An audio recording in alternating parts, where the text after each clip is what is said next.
முதல் முறை தோத்து போயிட்டேன்னு சொல்லியாச்சு. தளபதி அப்பாவை காணோன்னு தேடியாச்சு.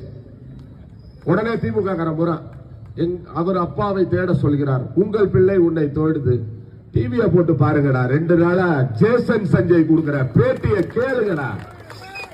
குடும்பத்தை எப்படி நடத்தணும், தான் பிள்ளைய எப்படி வச்சுக்கணும் அப்படிங்கிறத 2-3 பொண்டாட்டி வச்சிருக்கவங்க எல்லாம் சொல்லக்கூடாது. ஒரே பொண்டாட்டி வச்சுட்டு 2 பிள்ளைய பெற்றுட்டு அந்த பிள்ளைகள் தன் தந்தை உழைப்பின் மூலம் உச்சபட்ச அதிகாரத்தை பெற்றால் கூட அதை எல்முனை அளவு கூட பயன்படுத்தக்கூடாது என்கிற பிள்ளைகளை பெற்றவர் தளபதி விஜய். சுய உழைப்பின் மூலம் வரணும்.